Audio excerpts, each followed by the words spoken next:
They say you never really know someone until you see them at their worst. I thought I knew my husband. 6 years of marriage. A baby on the way. A future we'd built together. Then I walked into County General Hospital at 2 in the morning and I saw his jacket, draped over a chair, outside labor and delivery room 4.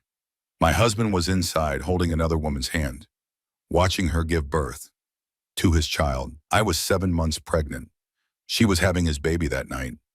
And I realized something in that moment, standing in that fluorescent lit hallway. My whole life had been a lie. But here's the thing. He had no idea who he'd married. He thought I was just a nonprofit worker living paycheck to paycheck. He thought he was the provider, the big man, the one with all the power. He was wrong, so incredibly wrong. What happened next? Let's just say that 2 weeks later, I walked back into that hospital.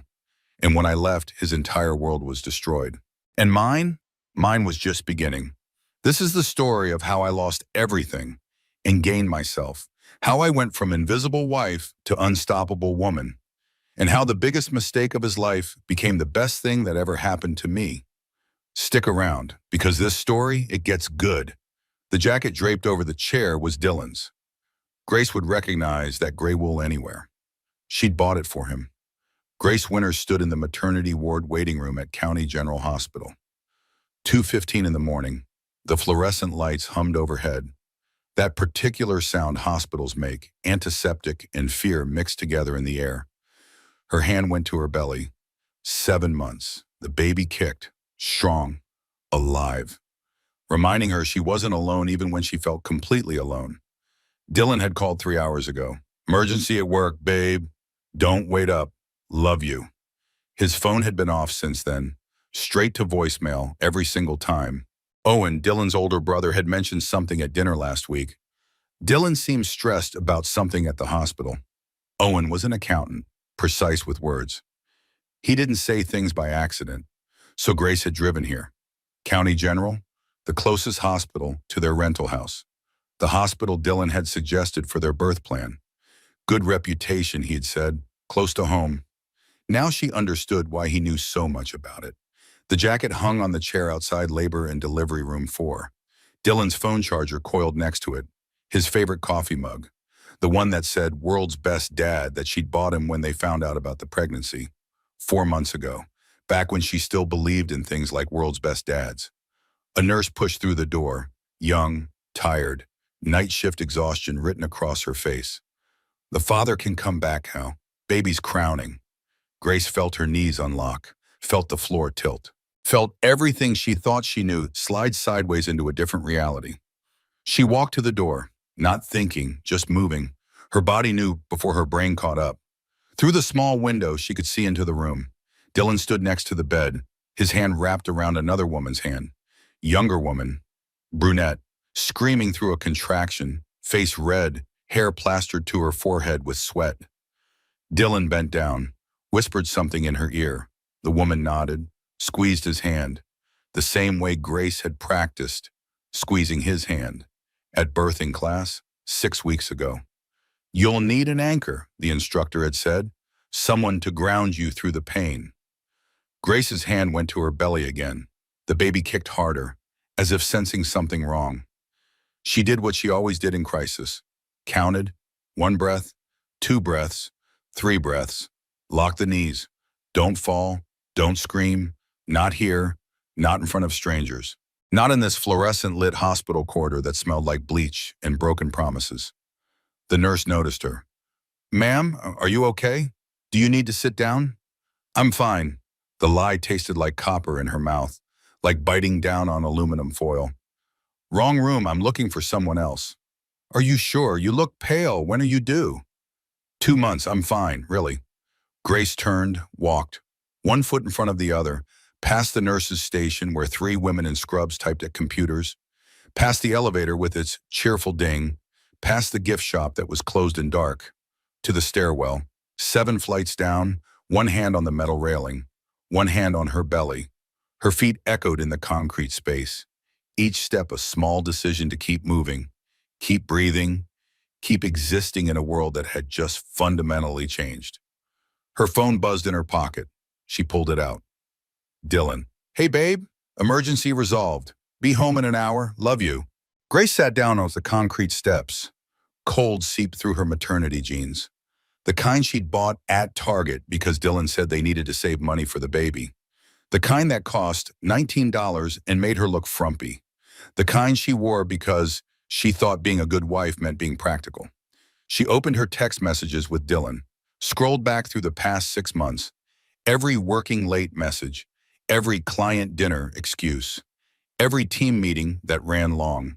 She opened their banking app, joint account, the one they'd opened together 3 years ago. Ours, he'd said, everything shared, no secrets. She scrolled through transactions, seeing things she'd trained herself not to see. Small withdrawals, $50 here, 100 there, cash, always cash. For lunch, he'd said when she asked once, easier than using the card. Baby supply purchases, not from her. Different stores, Babies R Us on 8th Street. She'd never been to that location. Bye-bye Baby in Riverside, too far from their house to make sense. Different dates, March 15th, April 2nd, May 20th, different address for delivery. Riverside Apartments, Unit 3B. Grace felt something crack inside her chest, not break, crack, like ice on a frozen lake. One fissure that would spread and spread until the whole surface gave way. She opened the photo app, their shared cloud account. Dylan's photos uploaded automatically. She'd never looked before. Privacy, trust. What a joke. She scrolled back. 3 months ago, a sonogram photo, black and white, that familiar image. Baby in profile. It's a girl, written across the top. Due date February 14th, Valentine's Day. How poetic. He'd saved it as marketing campaign draft. Grace started laughing, couldn't stop. The sound echoed in the stairwell, harsh, ugly. The laugh of a woman who just realized she'd been playing checkers while everyone else played chess. Her phone buzzed again. Becca, her best friend. Grace, Owen just called me, said Dylan's been weird. Said you might need me. Where are you? Grace answered. I'm fine. You're not fine. I can hear it in your voice. Where are you? I don't know. Send me your location. I'm coming. I'm at County General. The hospital? Grace, what happened? Is the baby okay? The baby's fine. I'm fine. Everything's fine. Stop saying fine. I'm on my way. Grace ended the call, stood up, walked down the remaining stairs, through the emergency room exit, into the parking lot where her car waited. She didn't go home. Couldn't. Not to that rental house with its beige walls and cheap carpet. Not to that bed where she'd slept next to a stranger for 6 years. She drove. Nowhere. Everywhere. Her hands shook on the wheel. The streets were empty at 2:30 in the morning. Street lights created pools of orange light on dark asphalt. Stop signs glowed red. The world kept existing even though hers had ended. She ended up at Mel's Diner. 24 hours. The place where she and Dylan had their first date 9 years ago. She'd been 23, fresh out of college, working at a nonprofit, idealistic, believing that love and goodness were enough. He'd been 26, marketing executive, charming, funny. He'd ordered pie, apple pie. My favorite, he'd said. My mom used to make it every Sunday. They'd talked for 4 hours about dreams, about futures, about the lives they wanted to build. All lies.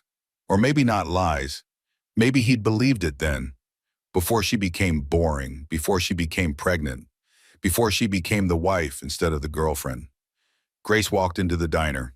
Bell chimed overhead. A waitress looked up from behind the counter. Older woman, 50 maybe. She took one look at Grace's face and said, Honey, you want decaf or full strength? Decaf, please. You got it. Sit anywhere. Grace slid into the booth by the window. Same booth as that first date. Red vinyl cracked and repaired with duct tape. Formica table with cigarette burns from before the smoking ban. Everything exactly the same as 9 years ago. Everything except her. The waitress brought coffee. You need anything else? Some pie, maybe? We got apple. No, thank you. Just coffee. The waitress nodded, left the pot on the table. That kind of mercy between women. Recognition without questions. Grace pulled out her laptop, their shared cloud account still open on her phone. She needed to see more, needed to know exactly how blind she'd been. She opened Dylan's email, passwords saved on her laptop. They'd shared everything. No secrets, partners, team, all those words that meant nothing. She searched for Tessa, his assistant, 26 years old, started 2 years ago, hundreds of emails. She opened one from 6 months ago. Can't stop thinking about last night. You're incredible. I've never felt this way before. She doesn't understand me like you do. Grace's hand went to her mouth. She was going to be sick. She swallowed hard, breathed through her nose. Another email, 3 months ago. The sonogram is beautiful, our daughter. I can't believe we're having a baby. I know this is complicated, but I love you. I'm going to leave her. After the baby is born. I promise. Grace closed the laptop, stared out the window at the empty parking lot. A streetlight flickered. On, off, on, off. Her phone rang. Becca. I'm at the hospital. You're not here. Where are you? Mel's diner. Stay there. I'm coming. 20 minutes later, Becca slid into the booth across from her, hair in a messy bun, no makeup, sweatpants. She'd clearly just rolled out of bed. She didn't say anything, just reached across the table and put her hand over Grace's. They sat like that for a while. The waitress refilled coffee, didn't ask questions. Finally, Grace spoke. How long have you known? Becca's face changed, guilt, sadness, resignation. Known what? That I was being an idiot. Grace, how long, Becca? Becca pulled her hand back, looked down at the table. 6 months. Owen saw them at a doctor's appointment. He told me, I told him to tell you. He said it wasn't his place. I've been trying to figure out how to say something without destroying everything. I'm sorry, I'm so sorry. Everyone knew. Not everyone, just Owen and me. And we only found out by accident. His mother?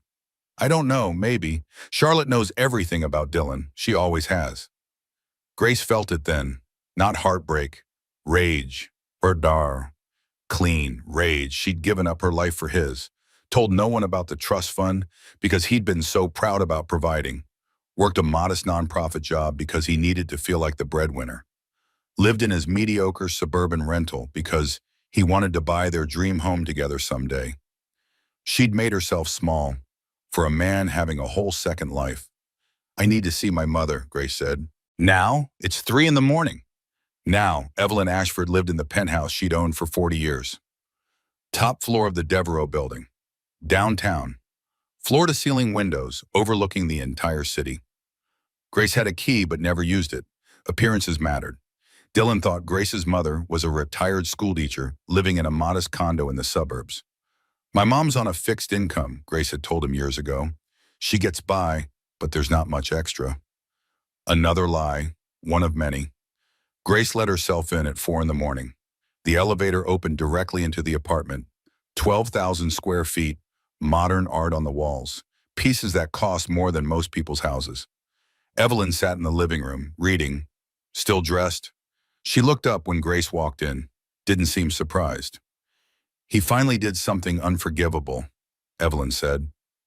Not a question. You knew? I'm your mother. I know everything. Evelyn set down her book. Sit. Grace sat on the sofa. Italian leather, soft as butter. The kind of furniture Dylan would never recognize as expensive. He thought expensive meant showy. Didn't understand that real wealth whispered instead of shouted. His mistress is in labor. County General. Right now. Evelyn didn't flinch, didn't gasp, didn't do anything except nod slowly. And you're 7 months along. I've been living in that ugly rental, driving that practical sedan, working for $42,000 a year. For him, to make him feel big. Because you loved him. Because I was a fool. Evelyn stood, walked to the bar, poured herself 2 fingers of scotch, 30-year-old single malt, offered the bottle to Grace. Grace shook her head. You weren't a fool, Evelyn said. You were young, in love. You wanted to be normal. I understood that. Your father would have understood that. At the mention of her father, Grace felt tears coming. She fought them back. Not yet. Not here, she couldn't fall apart yet. Tell me, Evelyn said. Everything. So Grace did, starting with the hospital, the jacket, the window, Tessa's screaming, Dylan's hand holding hers, the emails, the sonogram, the apartment in Riverside, 2 years of lies, 2 years of her being too stupid or too trusting or too busy to notice. Evelyn listened, didn't interrupt, just sipped her scotch and listened the way she'd always listened, completely, totally, without judgment. When Grace finished, Evelyn set down her glass. What do you want to do? I don't know.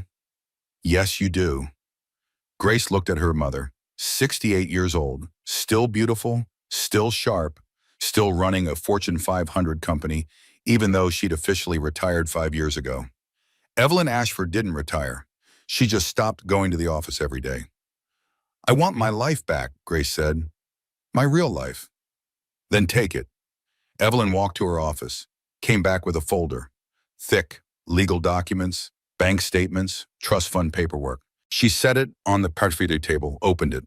$200 million, Evelyn said simply. Give or take a few million depending on the market. Your father left it in trust until you were 30 or married. You've been legally able to access it for 3 years. Grace stared at the numbers. So many zeros, she'd forgotten, genuinely forgotten. Or maybe she'd wanted to forget. Being Grace the nonprofit worker was easier than being Grace the heiress. Simpler, more authentic somehow. What a joke. Why didn't you remind me, Grace asked. You wanted to be normal. I respected that. You needed to figure out who you were without the money. I understood. Your father did the same thing, worked construction for 5 years before he touched his inheritance. Said he needed to know he could make it on his own. And then he built Ashford Industries. Evelyn smiled, small, sad. But darling, normal is overrated, and Dylan Winters is a parasite. Grace started laughing. That same hysterical edge from the hospital stairwell. She sat on her mother's imported Italian sofa, 7 months pregnant, hair a mess, still wearing her Target maternity jeans and Dylan's college sweatshirt that she slept in, laughing until she was crying, until she wasn't sure which was which. Her phone buzzed. Dylan, she pulled it out. 15 texts in the last hour. Where are you? I'm worried. This isn't like you. Please come home. We need to talk. I love you. Grace, seriously, where are you? Your mom's worried too. Just let me know you're safe. I'm calling the police if I don't hear from you. Please, baby, I'm scared. Call me. I love you so much. Please come home. Grace typed. I'm at my mother's. We're having tea. I'll be home tomorrow. Dylan replied immediately. Your mom's place? The condo? Need me to pick you up? Grace, no, I'm fine. Get some sleep. Dylan, okay, love you. Sorry about tonight. Work was crazy. Grace turned off her phone, set it face down on the coffee table. I need a lawyer, she said. You already have one. Mitchell has been ready for this call for 9 years. You've had him watching Dylan? I've had him watching everything. You're my daughter, my only child. Did you think I'd let you marry someone without knowing exactly who he was? And you let me marry him anyway. You were in love. You wouldn't have listened. And honestly, he seemed harmless enough. Mediocre. Vain, but harmless. I thought maybe he'd grow up, become better. Men sometimes do. Evelyn picked up her scotch again. I was wrong. He didn't grow up. He just got better at hiding. Grace looked at her mother, really looked. Evelyn Ashford didn't make mistakes often, didn't admit them even less often. What do we do? Grace asked. We? Evelyn smiled, a real smile this time, the kind that meant someone was about to regret something. Oh, darling, we destroy him. I can't afford. Grace, look at these papers, really look at them. Grace looked down, $200 million. Her money, her father's legacy, her birthright that she'd forgotten about while living on $42,000 a year in shopping clearance sales. And I need to disappear for a while, Grace said. Can you do that? Evelyn's smile got wider. Darling, I can do anything. Grace didn't go home. Couldn't. Not yet.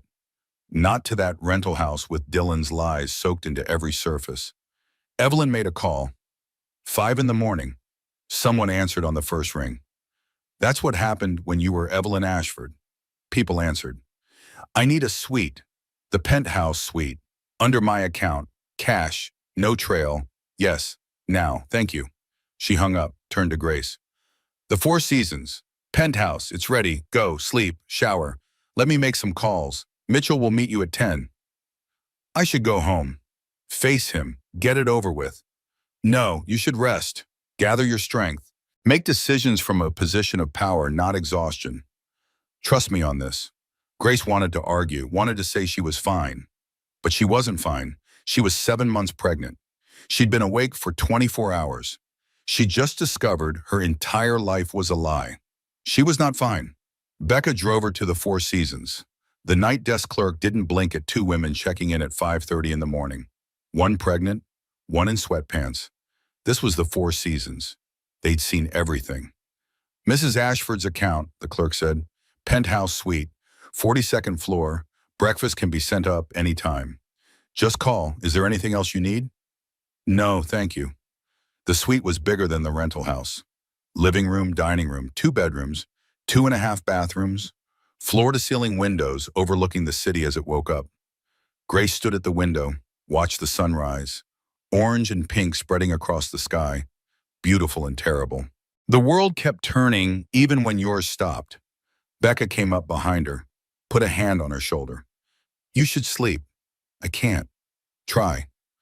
Grace went to the bedroom, lay down on the bed, California king, Egyptian cotton sheets, down pillows, the kind of bed she used to sleep in before she pretended to be poor.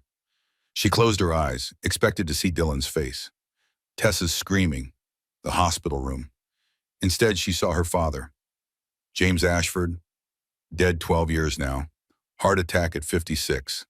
Too young, too sudden, too unfair. Be brave, Gracie, he'd told her once.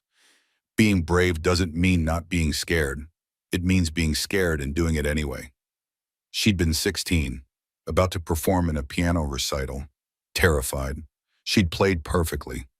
Grace opened her eyes, stared at the ceiling. The baby kicked, hard, strong, reminding her why she couldn't fall apart yet. She had someone depending on her now, someone who needed her to be brave. Her phone buzzed. She turned it back on. Mistake. Dylan, where are you really? Grace, I told you my mom's. Dylan, I called her. She didn't answer. Because Evelyn Ashford didn't answer calls from Dylan Winters, especially not at 6 in the morning. Grace, she's probably sleeping. It's early. Dylan, when are you coming home? Grace, later today. Dylan, okay, I miss you. Love you. Grace turned off her phone again, threw it across the room. It landed on the sofa. Didn't break. Shame. She must have fallen asleep eventually because Becca was shaking her shoulder. Grace, it's 9:30. Mitchell's here. Grace sat up, disoriented. The baby kicked. She put her hand on her belly. Right. Still pregnant, still married, still living in a nightmare. She went to the bathroom, washed her face, looked at herself in the mirror. Dark circles under her eyes. Hair a mess. Still wearing Dylan's sweatshirt. She pulled it off, threw it in the trash. Put on one of the Four Seasons robes instead. When she came out, Mitchell Hayes sat in the living room. 45 years old, gray hair, sharp suit. He'd been the Ashford family attorney since Grace was in high school. Handled everything. The estate, the trusts, the company legal work. He stood when she entered. Grace? Mitchell. Your mother filled me in. I'm sorry.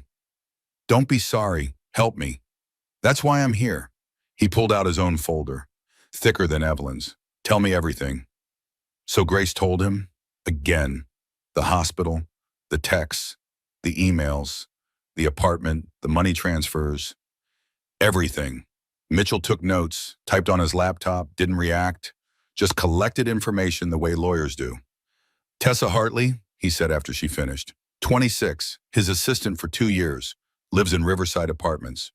Unit 3B, Dylan's name isn't on the lease, but I'll bet my license he's paying for it. How do you know that already? I've been watching him. Your mother asked me to keep tabs, said you'd need ammunition eventually. She was right. He pulled out his own folder. Bank records. Not just the joint account, another account, in Dylan's name only, funded by small transfers from the joint account. He's been stealing from you, Mitchell said flatly. to fund his second life. Grace looked at the statements. 200 here, 500 there. Over 2 years it added up. $40,000. Transferred to his personal account, then transferred to Riverside Apartments for rent, to baby stores, to Tiffany for a push present. She gotten a Pandora bracelet for their anniversary. $79. What else? Grace asked. Mitchell hesitated. What else, Mitchell? He proposed to her 6 months ago, told her you two were separated, that the divorce would be final after the baby was born. He didn't want to stress you during the pregnancy. Very considerate of him. The hotel room tilted. Grace sat down hard on the sofa, breathed, counted. 1, 2, 3. The baby kicked. Hard, as if saying, pay attention. Stay here. Don't go away inside your head. I'm okay, Grace said. To herself, to the baby, to Mitchell and Becca, who both looked ready to call a doctor. The hardest part is knowing I saw the signs, Grace said quietly. I just didn't want to believe them. She stood, walked to the window. 42nd floor. The city spread out below. Tiny cars, tiny people, tiny problems. Everything looks smaller from up here. She put her hand on the glass. Cold, real, solid. She was still here, still standing, still breathing. The baby kicked again, strong, alive. They were both still alive. She'd read somewhere that pregnancy was a woman's body deciding someone else's life was more important than her own. Literally rearranging organs, sharing blood, growing bones and skin and lungs from scratch. She'd done that with Dylan too, made his ego more important than her truth. Rearranged her entire life to accommodate him. Never again. Grace turned back to Mitchell. I want everything, every text, every receipt, every lie. I want the prenup reviewed. I want assets protected. And I want to know exactly what I'm entitled to in this joke of a marriage. Mitchell smiled. It wasn't nice. The prenup is a gift. He pushed for it, said he didn't want your family thinking he was after money, insisted everything earned during marriage stays separate. But I haven't earned anything. The nonprofit salary is exactly, and the trust fund predates the marriage. Protected, untouchable. He gets nothing, zero, not 1 cent. Grace felt it then, the shift, from victim to player. She'd been so busy playing small, she forgot she held all the cards, every single one. What about the house, the one he's always talking about buying? The down payment you have been saving for? Yes, that's your money from your salary, joint account but contributed solely by you. He spent his salary on Tessa. Mitchell flipped through papers. Actually, he spent more than his salary. He's $40,000 in credit card debt you don't know about. 3 credit cards, maxed out, all in his name only. Guess what he bought with them? Tell me. Furniture for the Riverside apartment, a crib, a changing table, a glider, maternity clothes for Tessa, prenatal vitamins, hospital bills, the diamond necklace from Tiffany, $2,000, posted on Instagram, Tessa wearing it. Caption says, he always knows exactly what I need. Grace started laughing again, that same bitter edge. So I've been funding my own humiliation, essentially. Then let's give him what he wants. Let him think he's won, for now. Mitchell closed his folder. What's the plan? Grace looked out the window again, the city below, her city. Her father had built half of it. Ashford Industries owned more real estate downtown than any other company, including the building where Dylan's marketing firm leased office space. How had she forgotten that? How had she let herself forget who she was? I'm going to disappear, Grace said. For a week, maybe 2, long enough for him to get comfortable, long enough for him to make mistakes, and then I'm coming back, as myself, my real self, not the version I created for him. Grace went home at 9 in the morning. Dylan's car sat in the driveway, right where she'd left it 12 hours ago, before her entire life imploded. She found him in the kitchen, making breakfast, pancakes, her favorite, his apology language, food, care, domestic performance. Hey, he said when she walked in, turned, smiled. That same smile that had made her fall in love 9 years ago. Boyish, charming, perfect white teeth, dimple in his left cheek. Empty. How had she never noticed how empty that smile was? I was worried, he continued. You okay? Mom okay? Fine, just needed some mother-daughter time. He crossed the room, hugged her. She stood there, didn't hug back, felt nothing, like hugging a stranger. His cologne was different. When had that changed? I'm sorry about last night, Dylan said. Pulled back, looked into her eyes. Perfect, concerned husband face. He'd practiced that. Must have. The work emergency was intense. The Clarkson account is a disaster. I didn't want to wake you with the details. Grace pulled away, walked to the table, sat down, watched him pour orange juice, plate pancakes, add butter, syrup, everything exactly how she liked it. Which hospital were you at? She asked. Casual, just making conversation. He froze for just a second. Micro expression. Then recovered. Hospital? Owen mentioned you were stressed about something at the hospital. I thought maybe the emergency was medical.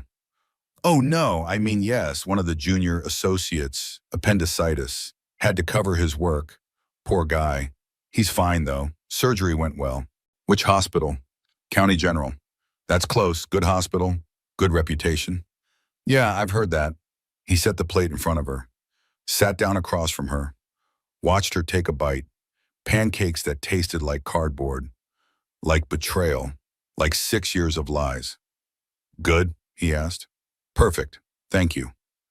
Her phone buzzed. Text from Evelyn. Mitchell has everything ready. Whenever you're ready to pull the trigger. Dylan glanced at the phone. Your mom? Yes, just checking in. She's been calling a lot lately. Has she? Feels like it. Everything okay there?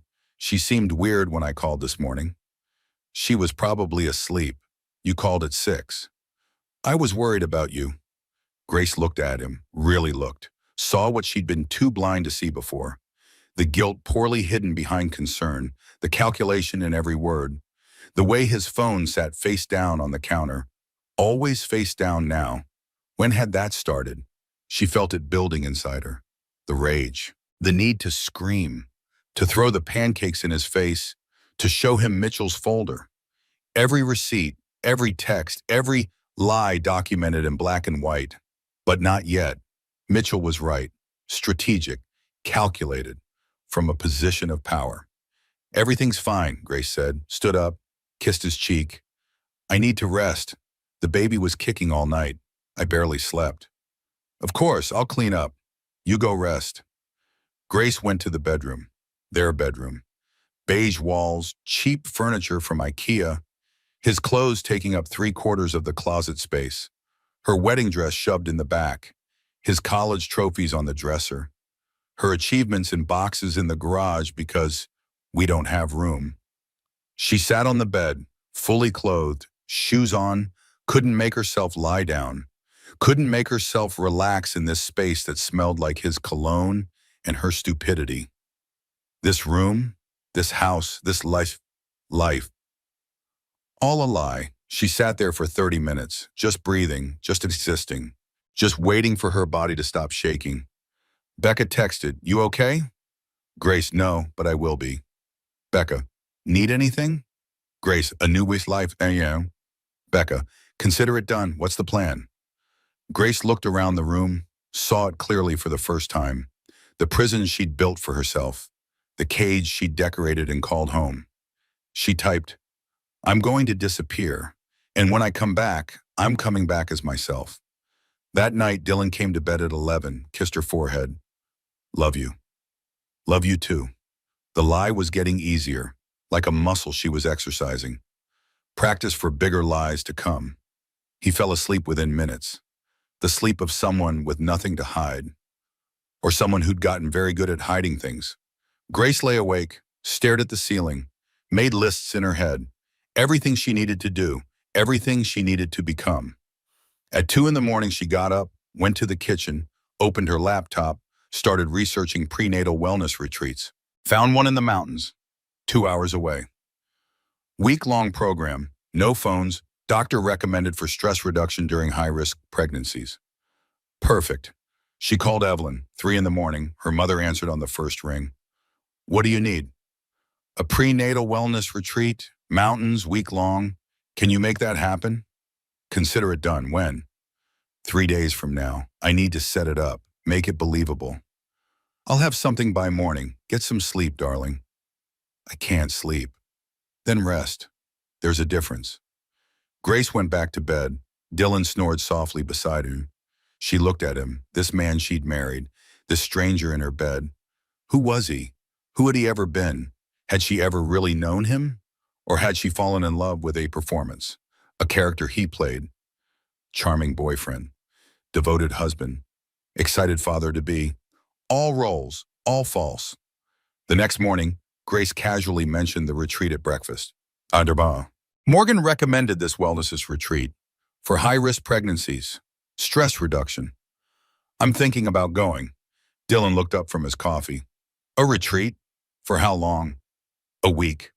A week? Grace, that's a long time. What if something happens? It's only 2 hours away, and Dr. Morgan will be checking in. She thinks it's a good idea. My blood pressure's been high. I didn't know your blood pressure was high. I didn't want to worry you. He reached across the table, took her hand. Perfect, concerned husband gesture. Of course you should go, if the doctor thinks it's best. When? This Friday, my mom and Becca are coming too. Girls' trip, sort of. She watched his face, saw the relief, quickly hidden but there. A week without her, a week with Tessa and the new baby. That sounds great, he said. Really great. You deserve some relaxation. Some time with your mom and Becca. You're sure? Absolutely. I'll miss you, of course. But your health comes first. The baby's health. Grace squeezed his hand. You're the best. I try, he smiled, that empty smile. Want me to help you pack? No, I'll handle it. You have work. Okay, but call me every day. I'll worry. I promise. That afternoon she packed. One suitcase, left half her clothes in the closet, wouldn't need them. Friday morning came. Evelyn picked her up in her car. Not the Mercedes, the Honda, the one she kept for when she needed to be retired school teacher Evelyn instead of CEO Evelyn. Dylan hugged Grace goodbye. Call me when you get there. Be safe, I love you. I love you too. Another lie. But this time it didn't hurt. This time it felt like the armor. They drove 2 hours, not to the mountains, to the private airport on the east side of the city. Mitchell met them there, more papers. This is the easy part, he said. Sign here, and here, and here. This transfers all assets back to your sole name. This opens new accounts he can't touch. This authorizes me to handle everything while you're gone. Grace signed. Her signature looked different, stronger, more decisive. The signature of someone who'd stopped pretending. What about the joint account? Grace asked. Do you want to empty it or leave it? Leave enough for his regular expenses. Take the rest. Put it somewhere safe. How much is enough? $2,000. That's what he usually spends on rent and utilities. Let him pay his own bills for once. He'll notice. Let him notice. Let him panic. Let him wonder. Mitchell smiled. You're going to be fine, Grace. I know. They boarded the plane, Evelyn's plane. Bombardier Global 7500, $65 million. Dylan thought Evelyn lived on a teacher's pension in a modest condo. Grace sat in the leather seat. Watched the ground drop away. Up here, she could breathe. The city got smaller. Her problems got clearer. Everything looked different from altitude. She ordered sparkling water, put her feet up, let her mother's staff fuss over her. This was her birthright. This freedom, this peace, she'd given it away for a man who never deserved it. Never again. They landed in Jackson Hole 3 hours later. Private terminal. No lines, no security, no waiting. Evelyn owned a compound here. 6 bedrooms, mountain views, staff who understood discretion. The kind of place where billionaires went to hide. Becca was already there. And Owen, Dylan's brother. The one who'd seen, who'd known, who felt guilty. I should have told you, Owen said the moment Grace walked in. I'm sorry, I'm so fucking sorry. Grace looked at him. 48 years old, older than Dylan, more responsible, more honest, too loyal to his baby brother. "You're telling me now," she said. They sat by the fireplace. Real wood, real flames. Grace in cashmere instead of Target clearance. Drinking tea from china instead of chipped mugs. Being herself instead of Dylan's diminished wife. Owen told her everything. The affair started 2 years ago. Office Christmas party. Too much champagne, too much proximity. Tessa was new, young, impressed by Dylan's title, his confidence, his lies. Then it became regular.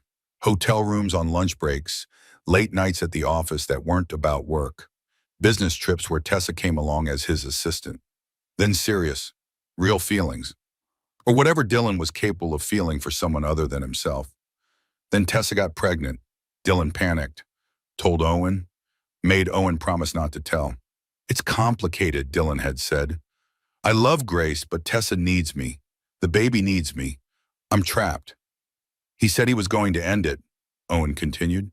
"Said he loved you, that Tessa was a mistake. Then she decided to keep the baby. Then he kept seeing her, then he proposed to her. Told her you two were separated, that he'd leave after your baby was born." "Did he tell her about me?" "Yes, but he said you two had an understanding. Staying together for appearances, for the baby. That the marriage was over, but the paperwork would have to wait." Grace felt it then. The bottom, the absolute bottom. He didn't just cheat. He erased her. Made her a plot point in his story with someone else. The bitter wife. The obstacle. The woman standing in the way of true love. She'd been invisible in her own marriage. "I have something else," Owen said quietly. He pulled out his phone. "Audio recording from last week. Dylan and Tessa talking about you. I was at his apartment, helping him install a crib. They didn't know I had my phone recording." "Don't," Evelyn warned. "Grace doesn't need to hear." "I need to hear it," Grace interrupted. "All of it, everything. No more protecting me from the truth." Owen looked at Evelyn. She nodded. He played the recording. Dylan's voice came through the phone speaker. Clear, unmistakable. "She's being so needy lately. Wants me home every night. Talking about the nursery constantly. What color to paint it. What kind of crib to buy. I can't breathe." Tessa's voice, younger, softer. "Just a few more months, then we can be a real family." Dylan, "I know, I just feel trapped. With her, everything's about the baby, the pregnancy, her symptoms. She's exhausted all the time. There's no passion anymore. With you, we actually connect. We talk about things that matter." Tessa, "Do you love her?"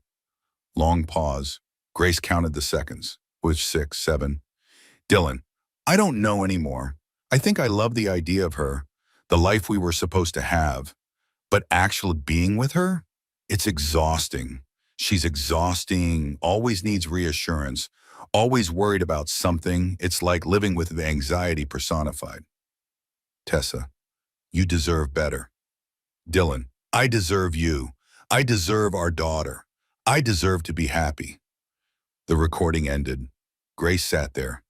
Couldn't move. Couldn't breathe. That same frozen feeling from the hospital stairwell. But different this time, colder, harder, more focused. She wasn't frozen from weakness. She was frozen from containing power, from holding back the explosion that wanted to tear through her chest and destroy everything in its path. She was a loaded weapon, cocked, aimed, ready. "When's Tessa being discharged from the hospital?" Grace asked. Her voice sounded calm, even, completely disconnected from the rage burning inside her. Owen checked his phone. "Tomorrow." Dylan took the day off work, told his boss it's for you, prenatal appointment. Grace smiled. "Oh, no." It wasn't nice. "Perfect. I'll be there."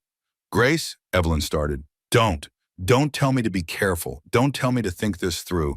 I've been careful my whole life. I've been thinking everything through." "Look where it got me." She stood, walked to the window. The mountains spread out before her. Snow-capped peaks, pine forests, endless sky. Beautiful, untouchable, permanent, like her rage. "I'm going back tomorrow," Grace said. Lone. "I need to do this myself." "What's the plan?" Mitchell asked. I'm going to that hospital. I'm going to walk into that room, and I'm going to introduce myself to Tessa properly as the wife she didn't know existed, the real wife, not the separated one living in Dylan's fantasy. And then, Becca asked, and then I'm going to tell them both who I really am. Show them what Dylan threw away. Watch his face when he realizes he's not the big man. He's not the provider. He's not the one with power. That's cruel, Owen said quietly. He erased me, made me invisible, told her I was exhausting, told her I was needy, told her I was the obstacle to his happiness. Grace turned back from the window. I'm going to show him exactly what exhausting looks like. That night, Grace slept in the main bedroom of the compound. King bed, mountain views, silence except for the wind in the pines. She slept better than she had in months, deeper, more dreamless. As if her body knew something her mind hadn't caught up to yet. She was free, or about to be. The next morning, Evelyn tried one more time. Are you sure about this? There are other ways, quieter ways. I'm tired of quiet. I've been quiet for 6 years, small, accommodating, understanding. Grace picked up her purse, the good one, Chanel, from before Dylan. I'm done being quiet. She flew back alone. Private plane at a private terminal, car service to the hospital. She wore real clothes, designer jeans that actually fit, cashmere sweater, boots that cost more than Dylan's monthly salary, hair done, makeup perfect, looking exactly like what she was. Wealthy, powerful, done pretending. She arrived at County General at 10 in the morning. Discharge time for new mothers, parked in the garage. Dylan's car was exactly where she knew it would be. Same spot as that first night, when her world ended and her new life began. She walked through the hospital, maternity ward. Same waiting room, different woman walking through it now. She knew the room number. Owen had gotten it. Room 412. Grace walked to the door, knocked, didn't wait for an answer, just opened it and walked in.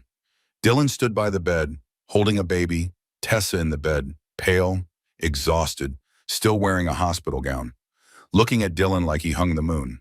They both looked up when Grace entered. Time stopped. Dylan's face cycled through emotions. Shock, terror, calculation, denial. Landed on anger, the sheer audacity of it. Grace, what are you doing here? You're supposed to be at the retreat. Funny story, Grace said. Closed the door behind her, locked it. I was never going to a retreat. She walked further into the room, looked at Tessa, really looked. 26 years old, pretty, brunette, young enough to be fooled, old enough to know better. Hello, Tessa, Grace said. I'm Grace, Dylan's wife. Due in 2 months. We live at 847 Maple Street. Have for 3 years. Our wedding anniversary is June 15th. 6 years ago, Oak Grove Church, 200 guests. My mother gave a speech. Dylan cried during his vows. Tessa's face crumbled. Looked at Dylan. You said you were separated. We are, Dylan stammered. We're just, for the baby, it's complicated. We're not separated, Grace said calmly. We're very much married. He comes home every night. To our bed, to our house. We have sex. We plan our future. Our nursery is painted yellow because we're waiting to find out the gender. He made me pancakes 3 days ago, cleaned up the kitchen, told me he loved me, kissed me goodnight.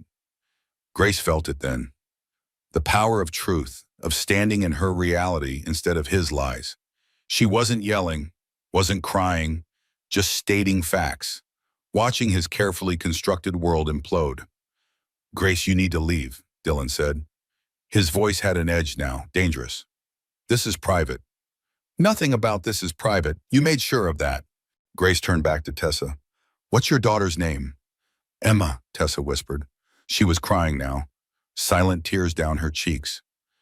She's beautiful. Congratulations. Grace meant it. The baby was innocent, a victim like the rest of them. Did Dylan tell you he'd marry you? Tessa nodded. Did he tell you he loved you, that I was cold, unaffectionate, that we'd grown apart? Tessa nodded again.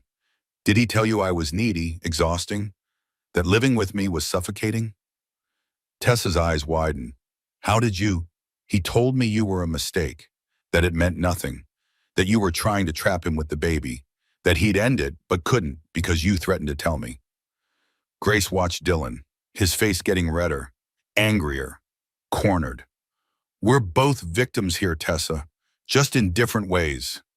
Get out, Dylan said, louder now.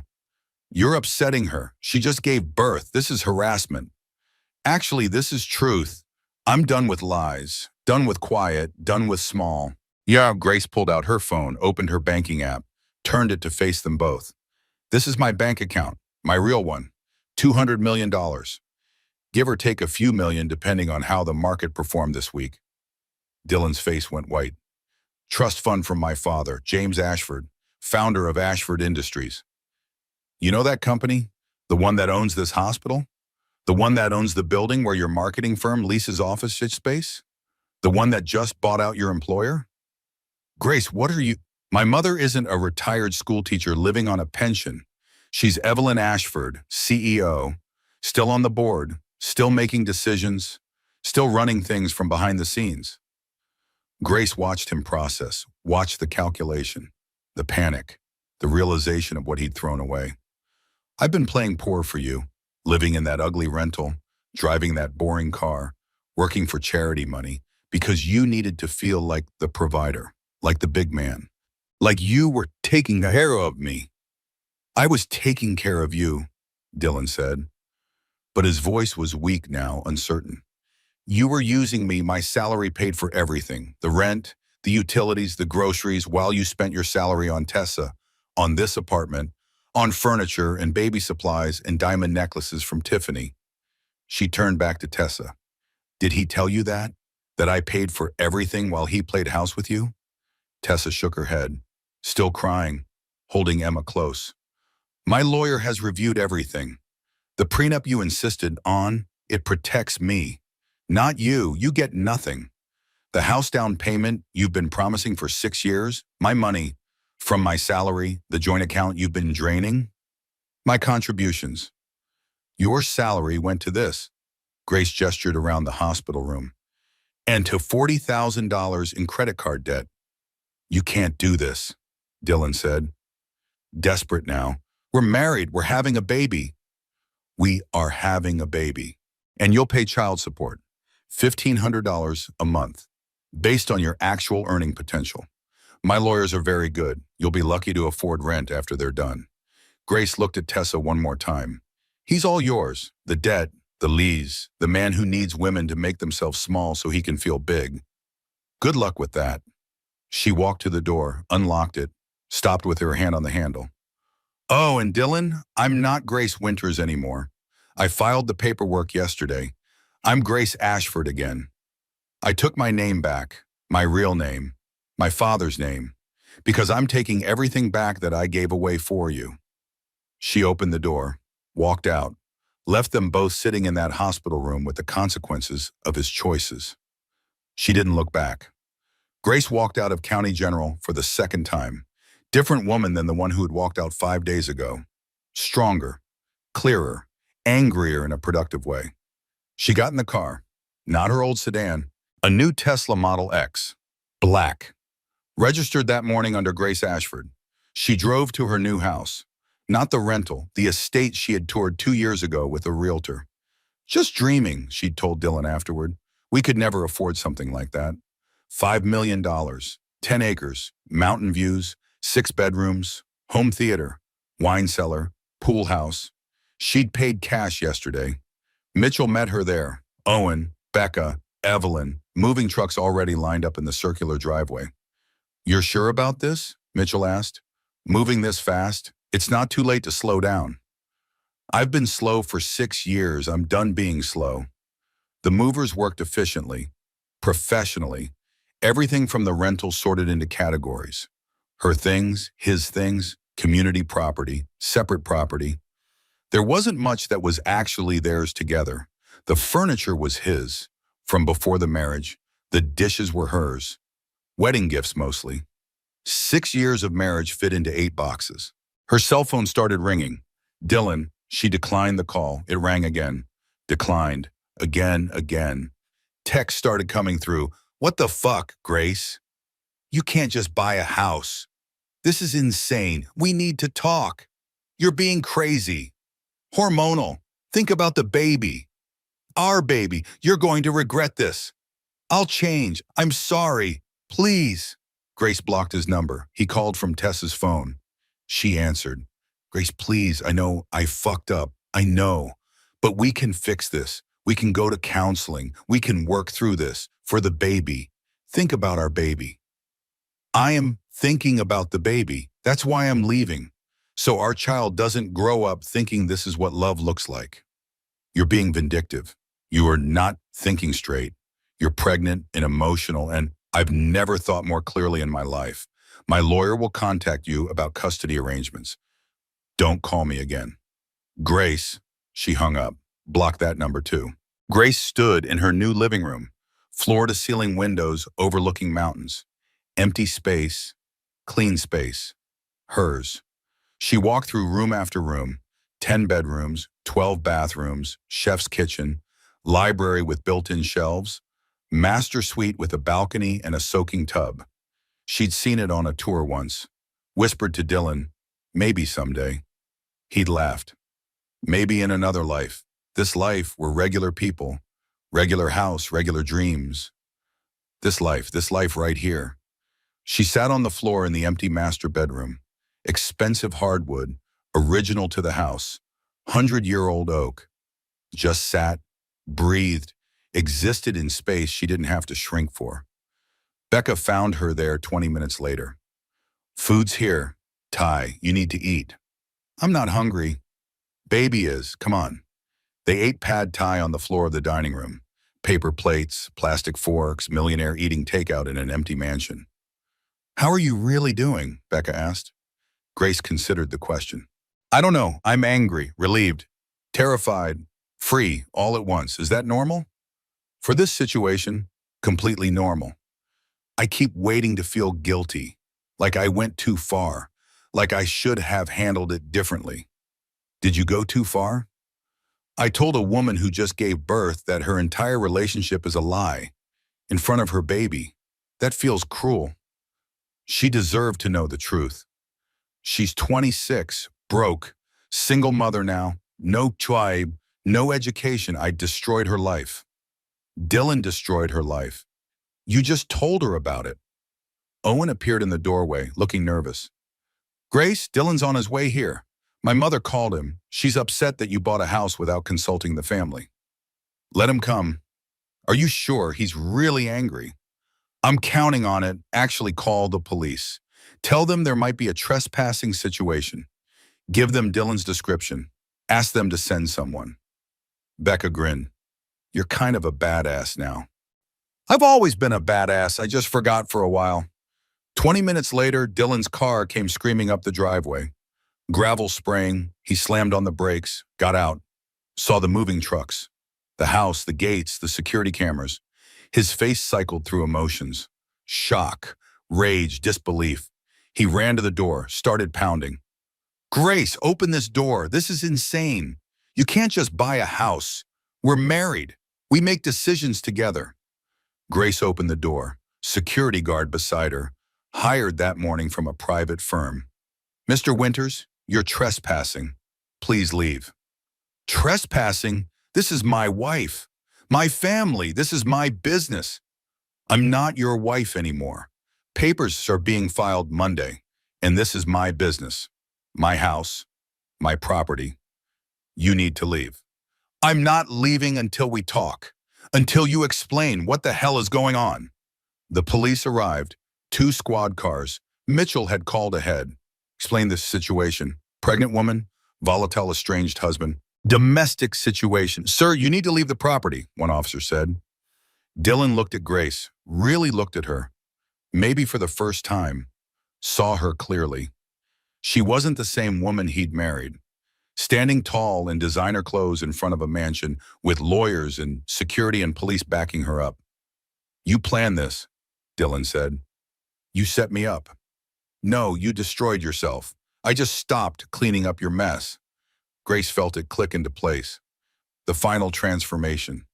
She wasn't the girl who fell in love with his charm, wasn't the wife who made herself small, wasn't the victim of his betrayal. She was herself, finally, completely, unapologetically. The Grace I married would never do this, Dylan said. The Grace you married never existed. I was playing a role, pretending to be who you needed me to be. That woman is gone. The police escorted him off the property. He went, didn't have a choice. Grace closed the door, leaned against it, let out a breath she'd been holding for what felt like years. That was intense, Owen said. That was necessary.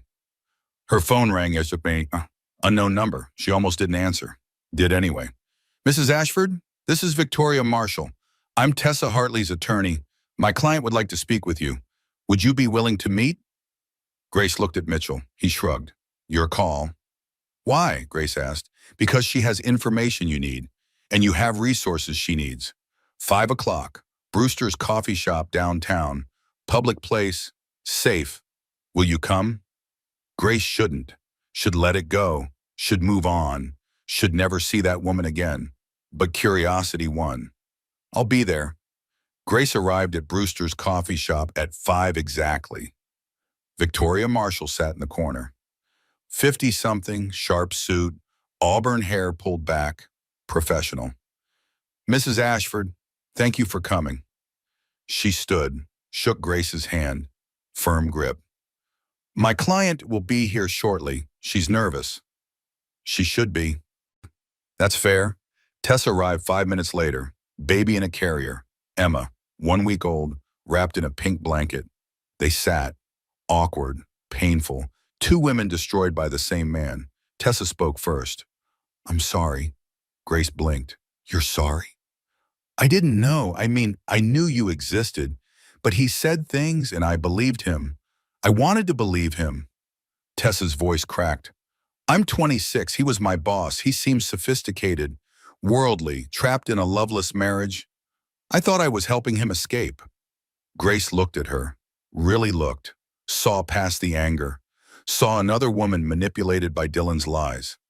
He told me you were frigid, Tessa continued, that you married him for stability, that there was no passion, that you both agreed to stay together for appearances but had an understanding, open marriage, sort of.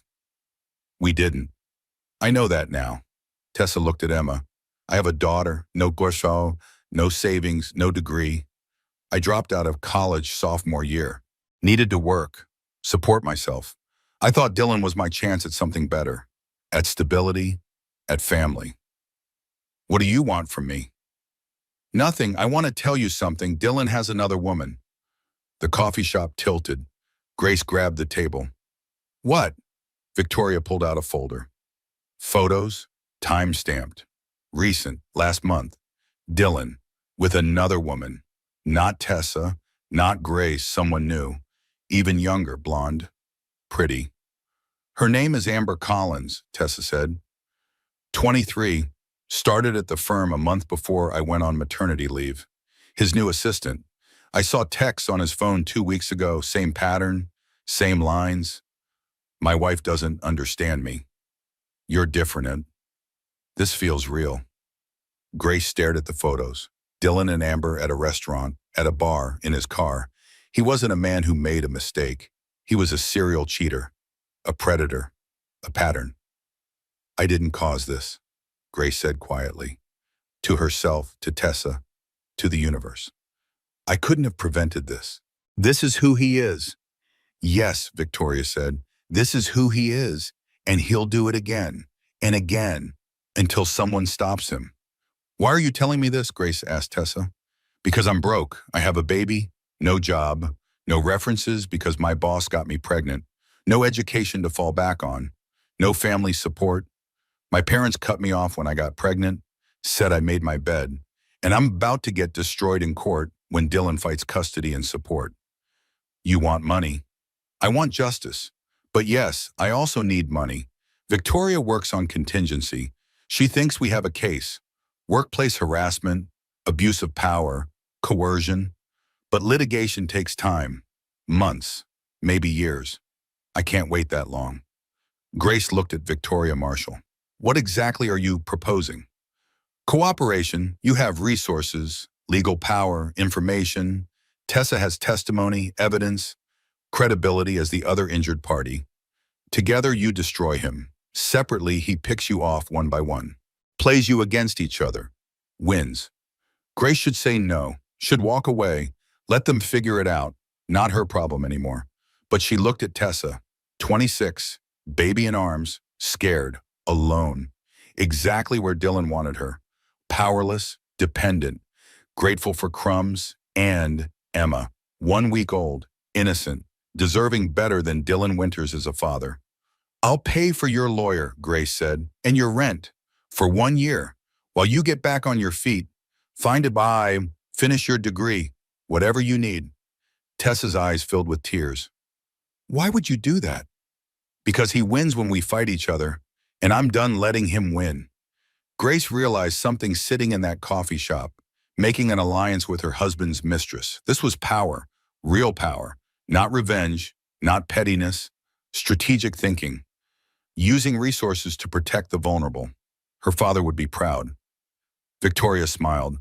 I'll draw up the papers, non-disclosure agreement, clear boundaries, professional arrangement, nothing personal. One more thing, Grace said. Dylan's employer, his firm.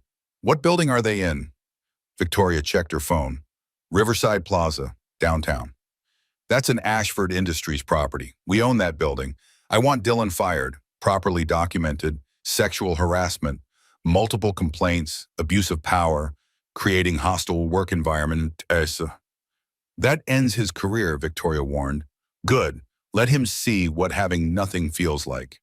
They shook hands, enemies to allies, united by destruction. Grace left, got in her car, called Mitchell. File everything, divorce, full custody with supervised visitation only. I want depositions from Tessa, from Amber Collins, from anyone he's hurt. I want a pattern established. This is scorched earth, Grace. He burned the earth first. I'm just refusing to stand in the ashes.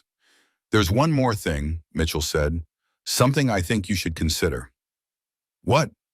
Tessa's daughter, Emma. She's innocent in this, and she's going to grow up with nothing. Dylan won't support her properly. He'll fight every payment, make it difficult.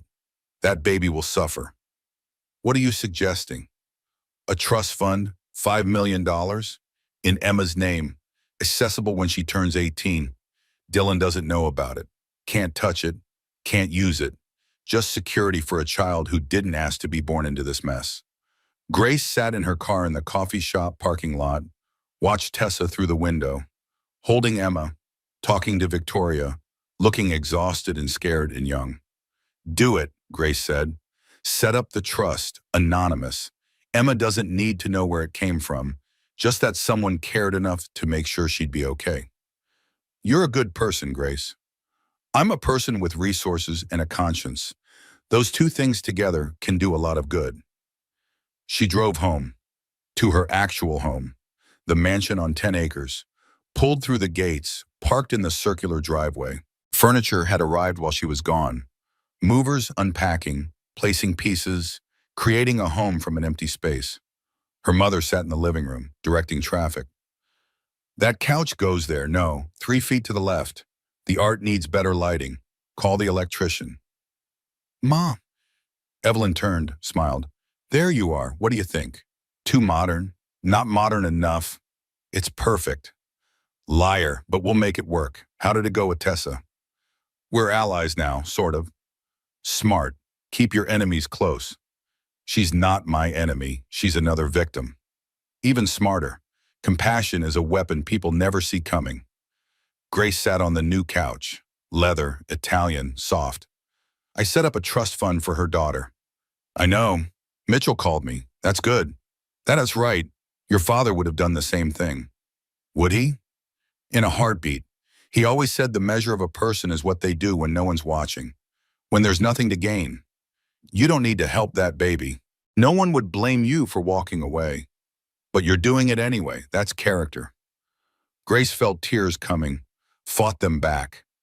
I don't feel charitable. I feel angry. Good. Anger is useful. Anger gets things done. Just don't let it consume you. Use it. Channel it. Then let it go. How do I let it go? You're asking the wrong person. I've held grudges for 40 years. Evelyn poured herself a scotch. But you're better than me. You always have been. That night, Grace slept in her new bed. King-sized, new sheets, new pillows, new everything. No Dylan, no lies, just her and the baby kicking inside her. She put her hand on her belly. Just us soon, she whispered.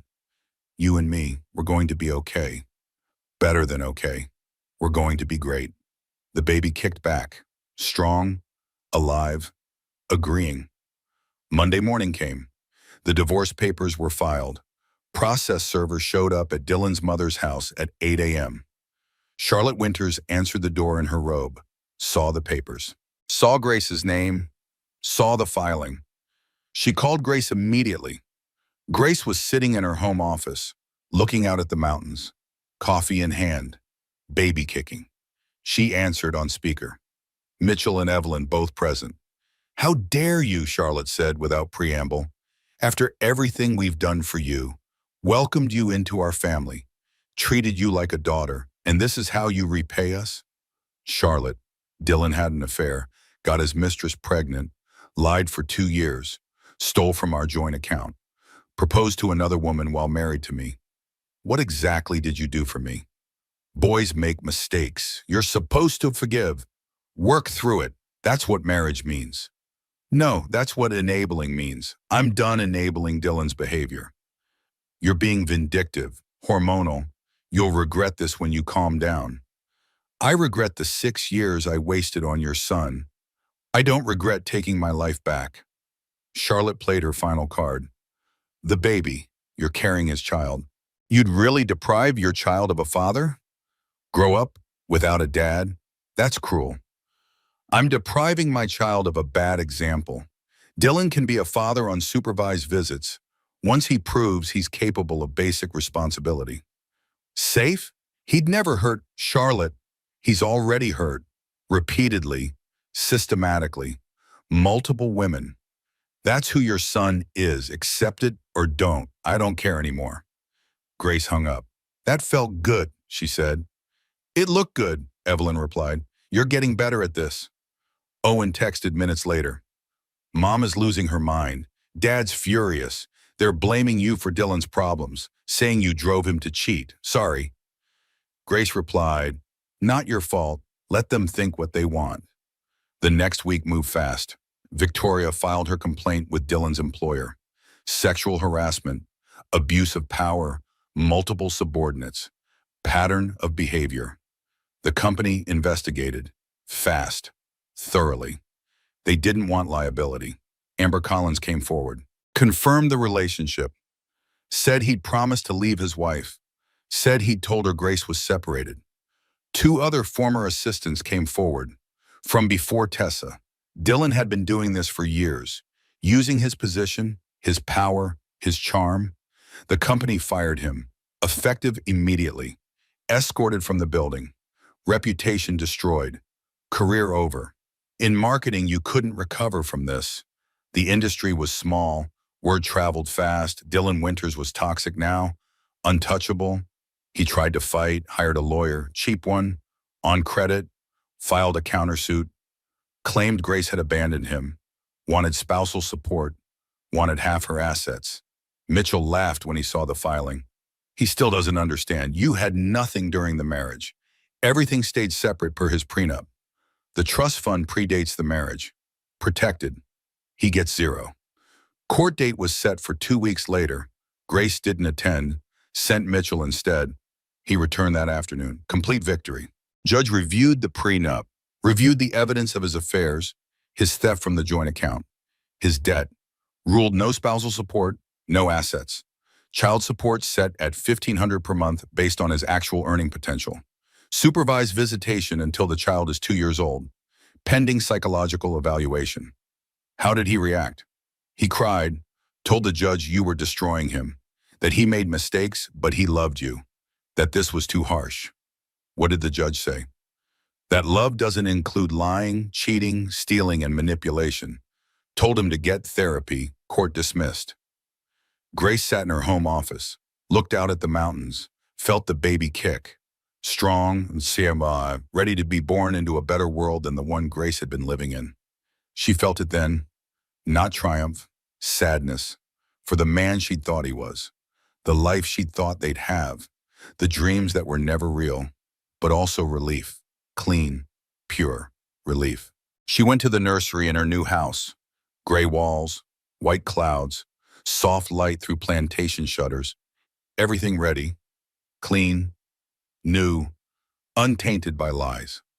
She sat in the rocking chair, expensive one, the kind she'd admired in stores but never bought because they needed to save money.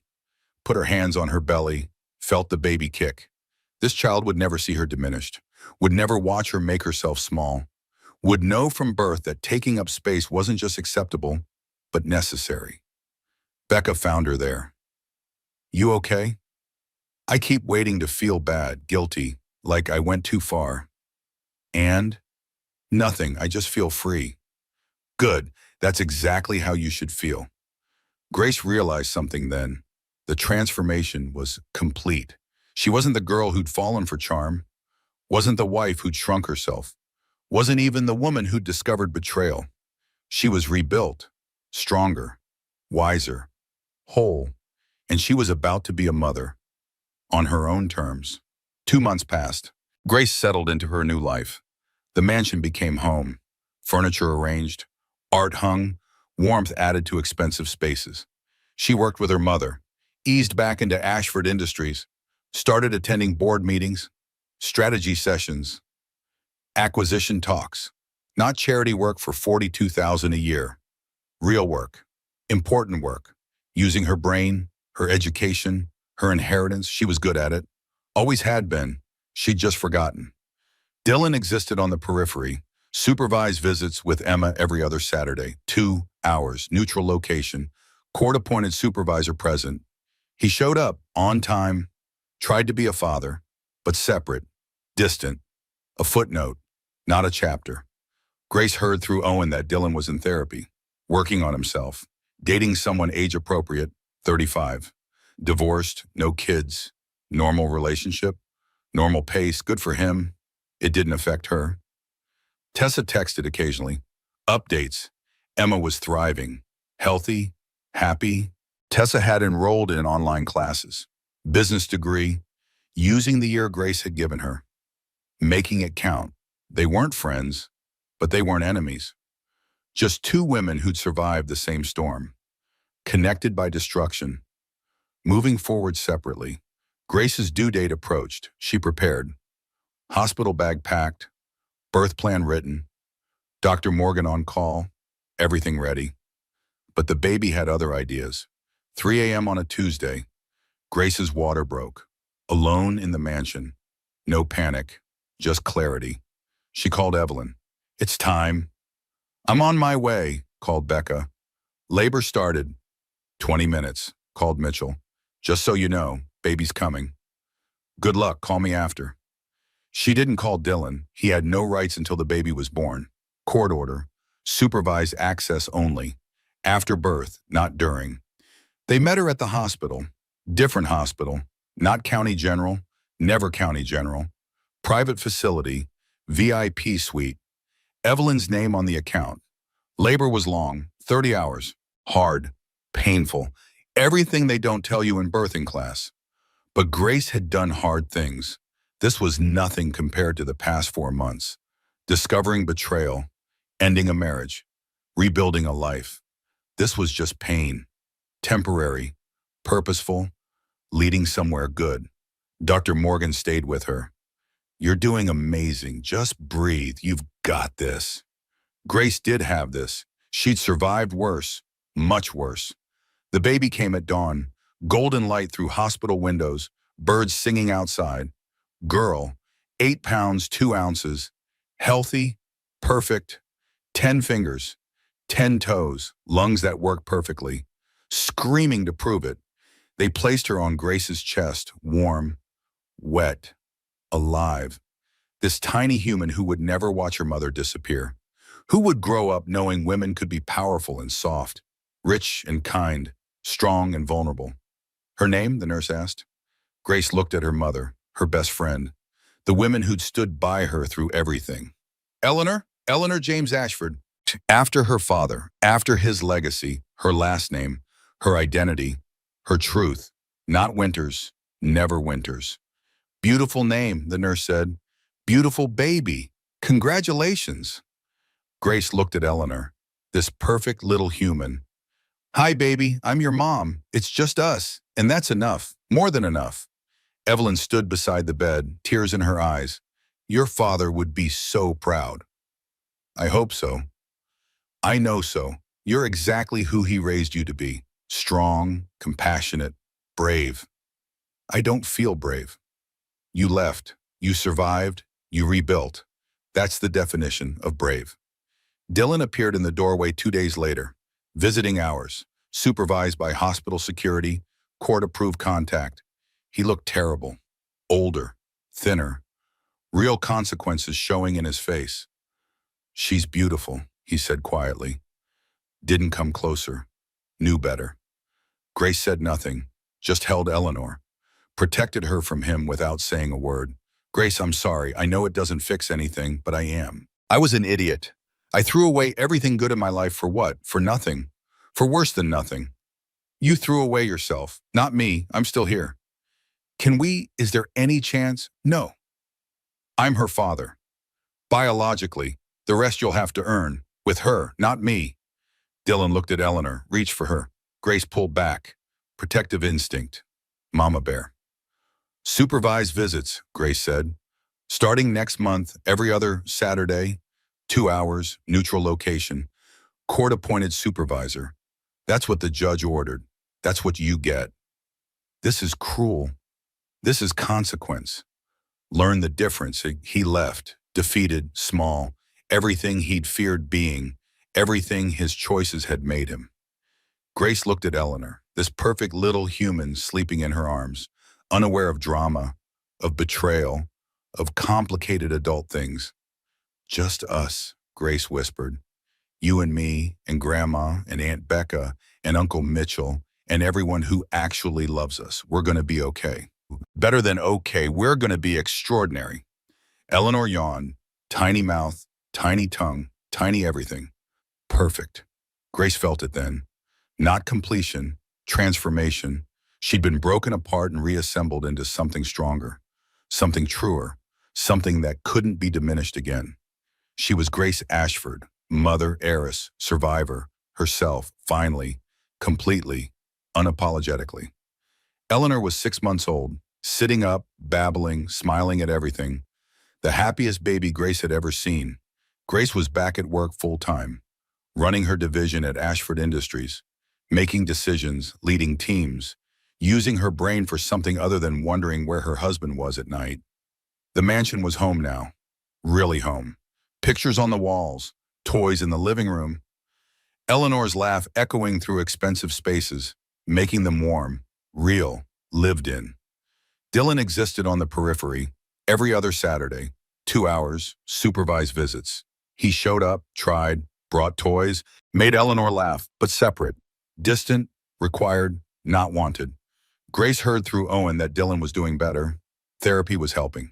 He'd gotten a job, not marketing, sales, entry level, starting over at 36, paying his child support, meeting his obligations, growing up finally. Good for him. It still didn't affect her. Tessa graduated, online business degree, finished in 18 months, got a bomb, entry-level accounting, working her way up, still using the support Grace provided, making it count, making something of herself. They'd met for coffee once, awkward, careful, but civil. Two women who'd survived the same man, connected by destruction, moving forward separately but not as enemies. Thank you, Tessa had said, for helping. You didn't have to. I did have to. Helping isn't about deserving, it's about capability and conscience. Emma will know. When she's older, I'll tell her about the trust fund, about your kindness. Don't. Let her think it's from you, that you planned ahead, took care of her. Because you are taking care of her, you're working, studying, building a life. That's everything. Grace sat in her home office one Wednesday afternoon, Eleanor napping, mountains visible through the windows, coffee in hand, reviewing acquisition proposals. Her phone rang. Unknown number. She answered. Mrs. Ashford? This is Jennifer Wallace. I'm a reporter with Times Magazine. I'm working on a story about women in business who've overcome personal adversity. Your mother mentioned you might be interested in talking. Grace hesitated. Her story was private, personal, painful. Did she want it public? But maybe it was also important. Maybe another woman needed to hear it. Needed to know she could survive, could thrive, could take her life back. What kind of story? Grace asked. Women who stopped making themselves small, who stepped into their power, who rebuilt their lives on their own terms after crisis. Women who chose themselves. Grace looked around her office, the life she'd built, the woman she'd become, the truth she'd claimed. I'm interested, Grace said. What do you need to know? They talked for an hour. Grace told her story, not all of it. The personal parts stayed personal, but the shape of it, the bones, the transformation from diminished wife to empowered woman. This is powerful, Jennifer said. Can I send a photographer? Get some photos? You and your daughter? Your mother, maybe? Yes, but Eleanor's face stays private, and we have final approval on everything published. Of course, thank you for sharing your story. It's going to help people. After she hung up, Grace sat with that thought, her story helping people, her pain becoming someone else's roadmap, her survival becoming someone else's hope. The baby monitor crackled. Eleanor waking up, babbling, happy sounds. Grace went to the nursery, picked up her daughter. Hi, sweet girl. Good nap? Eleanor smiled, grabbed Grace's hair, pulled, laughed when Grace pretended it hurt. You're trouble, Grace said. Just like your grandma, just like me. Good. The world needs more troublemakers. That evening, Evelyn came for dinner. They ate in the dining room. Real dinner. Roasted chicken, vegetables, wine for Evelyn, water for Grace. Still nursing. I heard you talk to Jennifer Wallace, Evelyn said. You recommended me. I did. Your story deserves to be told. It's not a story, it's my life. It's both, and it's important. How many women are living the way you were, making themselves small, pretending, losing themselves for men who don't deserve them? I don't know. Too many, and they need to know they can leave. They can survey, they can be extraordinary on the other side. Grace fed Eleanor, tiny bites of mashed sweet potato, Eleanor's favorite, making a mess, getting more on her face than in her mouth. Do you regret it? Grace asked. Dad, your marriage. Giving up your career for a while when I was born. No, because I chose it. Actively, consciously. Your father never asked me to be small, never needed me diminished to feel big. We were partners, real partners, equal. That's the difference. I miss him. Me too, every day. But he gave us both something important. He showed us what real partnership looks like, what real love looks like, so we'd know the difference. I didn't know the difference with Dylan. You were young, in love. You learned. That's all we can do. After dinner, after Eleanor was asleep, Grace stood at her bedroom window, looked out at the mountains, the stars, the vast darkness punctuated by light. She'd lost a husband, found herself. Was that a fair trade? Yes, absolutely yes. Without question, yes. She'd rather be alone and whole than partnered and diminished. Rather be single and powerful than married and invisible. Rather be herself than anyone's version of her. The baby monitor crackled. Eleanor making sleep sounds. Content, safe, loved. Grace had given her daughter something Dylan never could. A mother who knew her worth, who took up space, who refused to shrink. That was the real inheritance. Not the money, not the house, not the company. The knowledge that you could be knocked down and get back up, could be broken and rebuild, could lose everything and still be whole. That's what she'd give Eleanor, what Evelyn had given her, what James had given them both. The knowledge that you were enough, just as you were, without apology, without permission, without making yourself small. The photographer came on a Tuesday, brought lights, equipment, an assistant, set up in the living room. Natural light, she said. We want authentic, real, not posed. Grace sat on the couch, Eleanor on her lap, 6 months old, curious, grabbing at the camera. Perfect, the photographer said. Just like that. Natural. Beautiful. And they took photos for 2 hours. Grace and Eleanor, Grace and Evelyn, Grace alone in her office, in the nursery, on the balcony overlooking the mountains. Tell me your story, the photographer said. While I shoot, it helps with authenticity. I can capture real emotion. So Grace talked, told the story, discovering the affair, the hospital, the mistress giving birth, walking away, revealing her wealth, taking her life back. The photographer stopped shooting, looked at Grace. That's the most badass thing I've ever heard. It didn't feel badass, it felt necessary. That's what makes it badass. You didn't do it for revenge. You did it for survival. For your daughter, for yourself. Jennifer Wallace came the next week, recorded the interview, asked questions, deep questions, hard questions, on important questions. When did you realize the marriage was over? In the hospital stairwell, sitting on concrete steps, realizing I'd made myself invisible. What was the hardest part? Knowing I'd seen the signs, I'd just chosen not to believe them. That's on me. Is it, or is it on him for lying?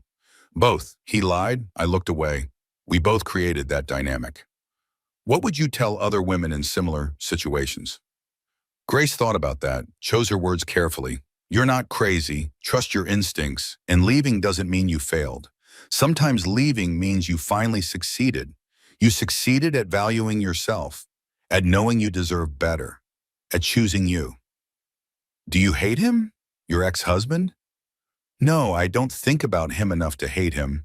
He's just a person I used to know, a mistake I learned from, but not someone who gets space in my head anymore.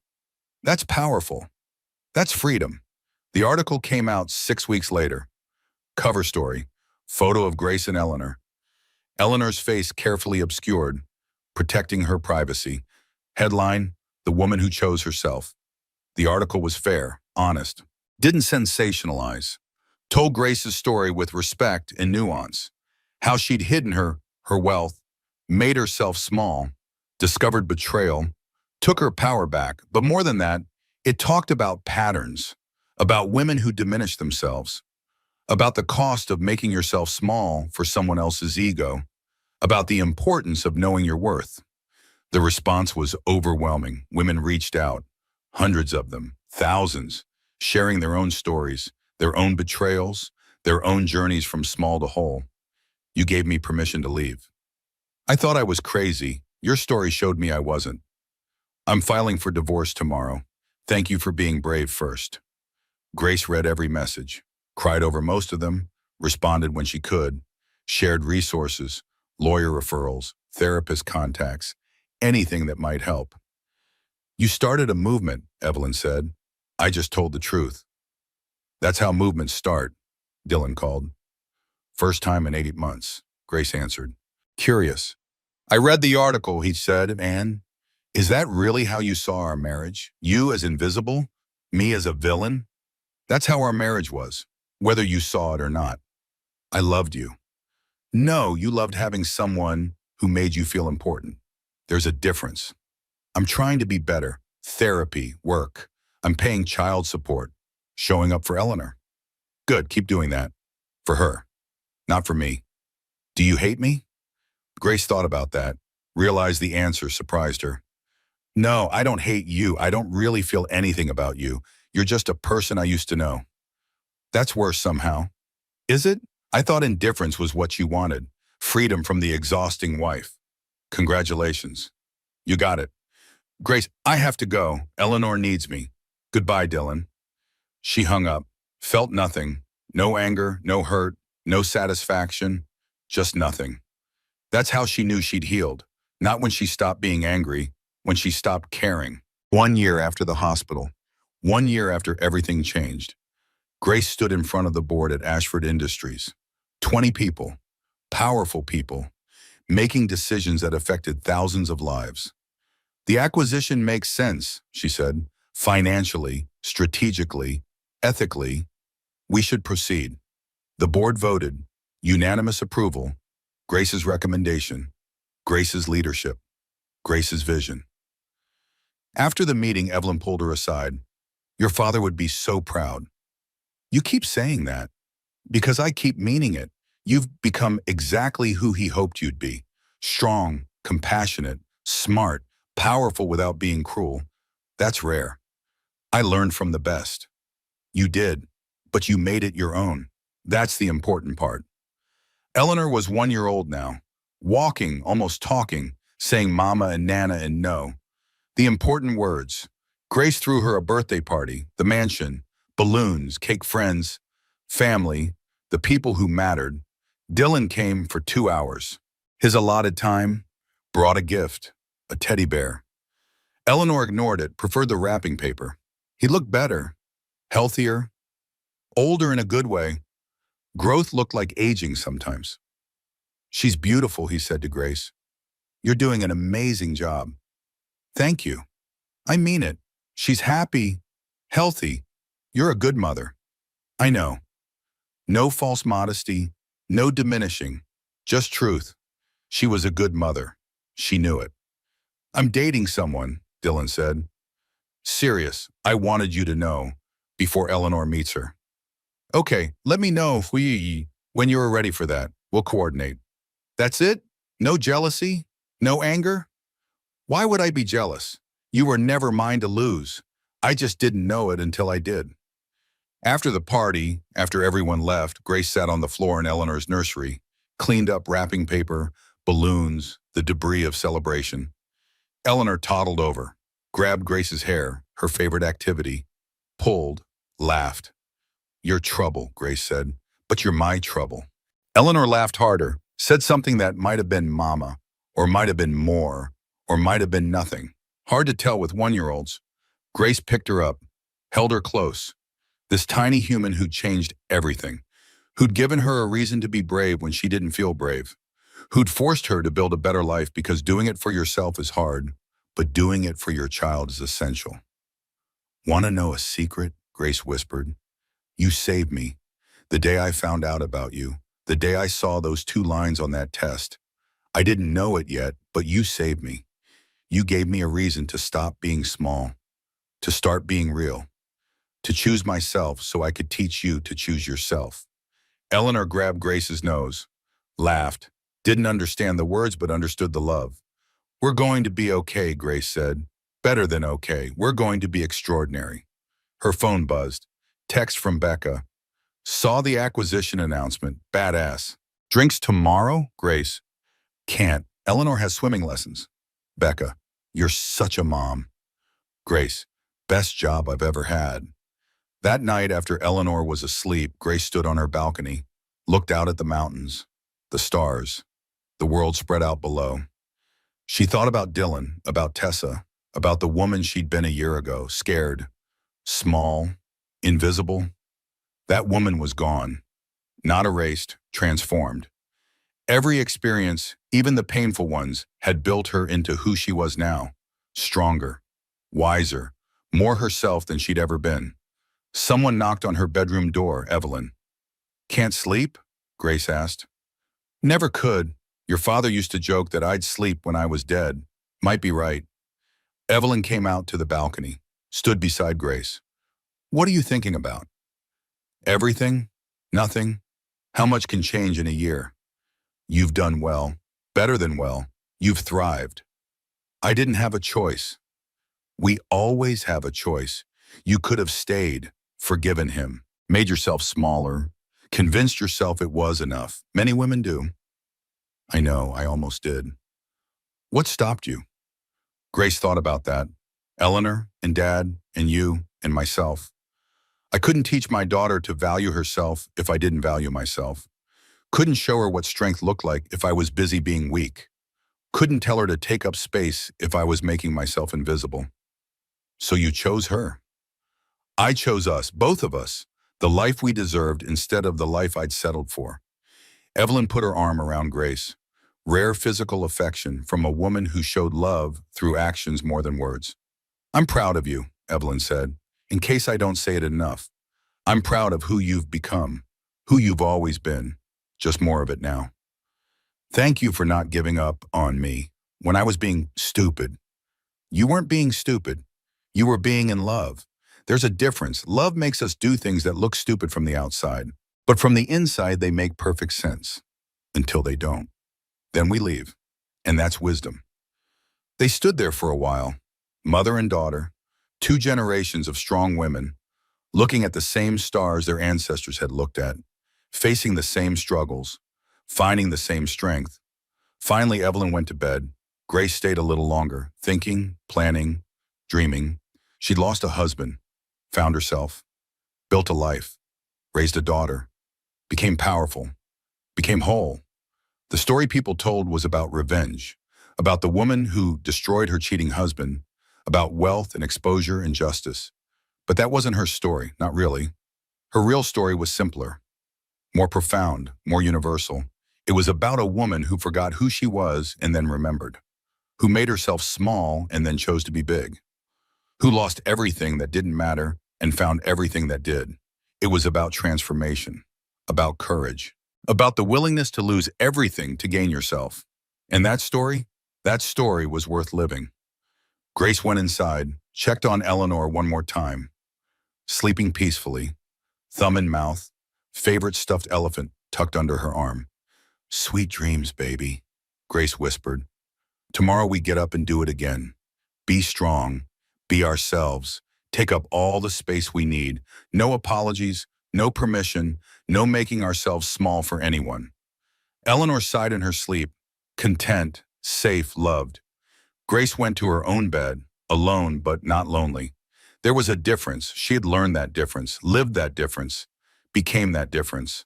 Tomorrow she'd get up, go to work, lead meetings, make decisions, come home, play with Eleanor, read bedtime stories, live her life, her real life, the one she'd built from rubble and rage and determination.